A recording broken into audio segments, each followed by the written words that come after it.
Hello everyone, it's your boy Moist Lemons, and today I have more autism to share with you.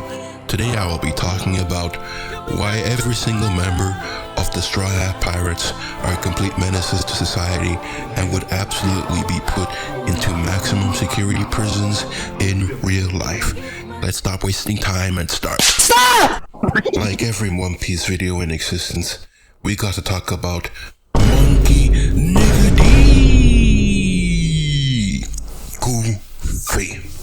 Monkey D. Goofy is the main character of the One Piece series, and thus we must give respect where it is due and give him the special treatment of explaining a bit of his backstory relating to his crimes first before we actually talk about them. In Luffy's childhood, his grandfather, Monkey D. Garp, did basically the equivalent of gay conversion therapy by literally beating the pirate off of him. However, that didn't work, but it most definitely left a mental scar on Luffy's mind. One other thing that definitely had a huge impact on Luffy's psyche was the fact that he ate the gum fruit, which turned him into a rubber human. Now I want you to think, when you hear the word rubber, what do you think of? Since most of y'all are virgins, y'all probably didn't think of anything. Therefore, I have to spell out for you. Rubber is a word commonly associated with condoms, which, in case you don't know, is what you use to protect yourself in order to not have babies when you have sex. Now, what does Luffy being a rubber human have to do with condoms? I believe that through eating the rubber fruit, Luffy has become a living contraceptive, meaning that he will never ever bear children. This realization, along with the many future stresses, including beating up his African friend, arriving at an island full of women and not getting a boner even once, and watching his brother get penetrated like every female character in existence on R34, all of these stresses put Luffy over the edge and causes him to make the grand decision to become a war criminal and declare war against the government. One of Luffy's dreams is to become the freest man on all of the sea, and I suppose eradicating the world government is one way to go about that dream. Roanoa Minority Hunter Zoro, or as black people should be calling him, Roanoa Nigga Hunter Zoro. This stuff is probably stuff you've already heard of before, but in case you need a refresher, Zoro has this one trait in fights where he always seems to defeat black people. In case you didn't know, some of Zoro's greatest fights are against people such as Mrs. Wednesday, Mr. 5, Mr. 1, Om, Pika, Captain Morgan, King the Wildfire, and several fishmen who are basically the black people of the One Piece world. This, along with Zoro fighting Kaku, who ate the devil fruit that turns him into an African giraffe. Zoro is currently in the manga fighting plentiful black children, and Zoro giving preem-type Skip Robin some of the meanest side eyes makes Zoro a true and purebred minority slash nigga hunter who would definitely be put in jail for hate crimes against minorities, primarily black people. Then smoke Sanji. Sanji is a very short one compared to the other Straw Hat members because he gets a pretty simple sexual assault and harassment charge. However, this can get even worse for our bionic boy in the movies. In one of the movies, I'm not sure which one, Sanji admits that he finds child Nami cute and wishes to see her develop into a grown-ass woman. This means that Sanji is definitely on that EDP energy and is a pedophile for cute girls. Sanji also has a hate crime streak, much like Zoro. However, his hatred is towards the minorities known as trans people, most particularly transvestites. During a few episodes, Sanji was put onto an island full of transvestites, which is the opposite of where Luffy was put on, which is an island full of women. Sanji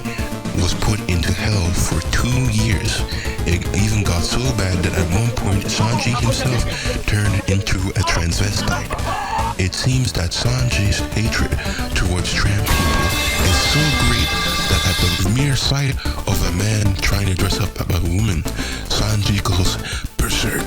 Therefore, much like Zoro, Sanji will be put in jail for hate crimes plus sexual assault and harassment. Cat burglar Nami. Nami obviously has the thieving thing going for her. However, that's kind of a boring charge that I could put on her. And we are going for maximum amount of autism. Therefore, I'm going to have to pin something on her that she would most likely do in real life. I personally believe that Nami would make an OnlyFans and charge exuberant prices, and then once you purchase those videos, halfway through the video, before it gets to the good part, it turns into Chopper undressing himself for the viewers, thus stealing plenty of money. I firmly believe that in the real life, Nami would definitely do something like this. God D. Usopp. Usopp is much the same as Nami, in which I have to pin something in real life for him. Now, Usopp is a pathological liar. He is extremely afraid of confrontation, and he hates the government, as seen as he was the one who instigated the government war.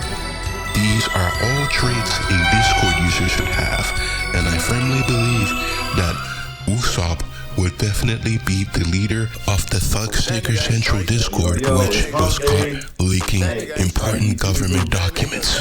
Tony Chopper. Bet you haven't heard his full name in a while. Tony Chopper is a very strange person that I'm about to talk about. Because if you've watched One Piece, you've seen the way Robin looks at Chopper. I firmly believe that behind the scenes, Chopper definitely gives Robin the rumble ball back shots. This now presents an extremely important moral dilemma. Is it bestiality to fuck Chopper? Now before all of you say no and dislike my video, we have to get some context in first. First of all, Chopper is known for eating the human fruit, turning him into a human reindeer. Do you know what this means?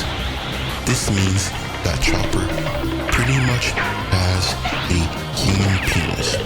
Those One Piece cock edits were surprisingly accurate.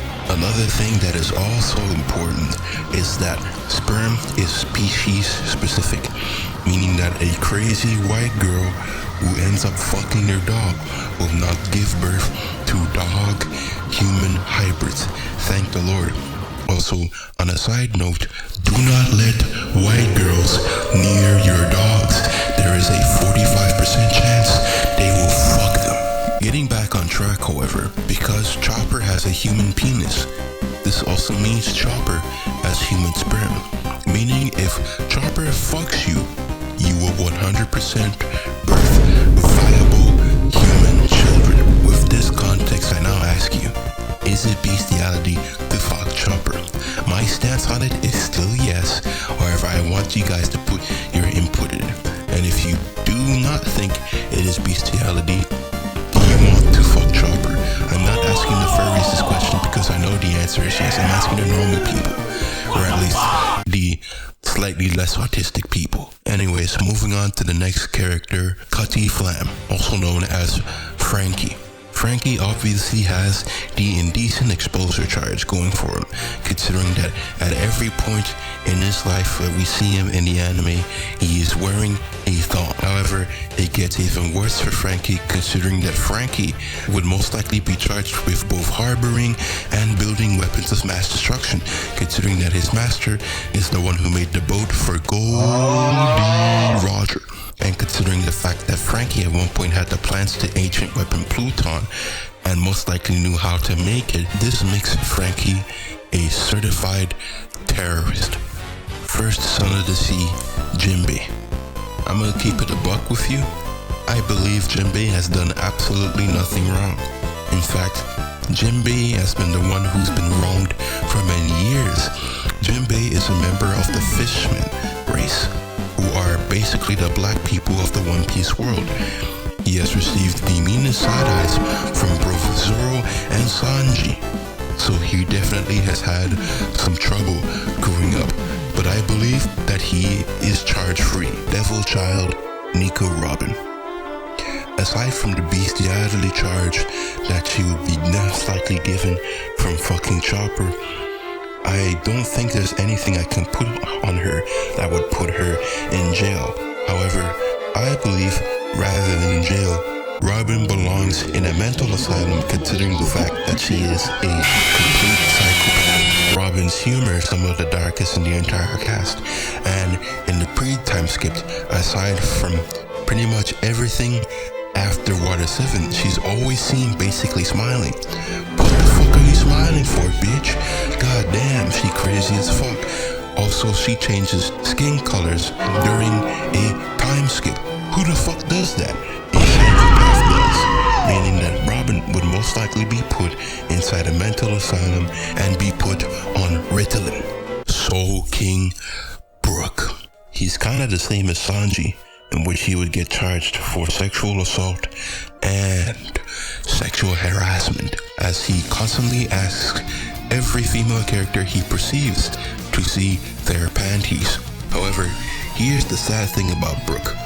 Unlike most characters in One Piece, Brook is ageless, meaning that he will most likely be able to live out every single sentence that he ever receives. Meaning the only way for Brook to truly feel the repercussions of the crimes he commits is for him to be put on the death penalty. And since Brook would most likely be unaffected by most forms of the death penalty, the only way to kill Brook once and for all is to drown him, thus putting an end to Brook's sad and long existence. And that, my friends, is why every single Straw Hat member is an extremely dangerous menace to society, and why they should all be put inside maximum security prisons for the rest of their lives. The end. Blue nigga, yeah, green nigga, yeah, yellow nigga, yeah, red nigga, yeah, gray nigga, yeah, tan nigga, yeah,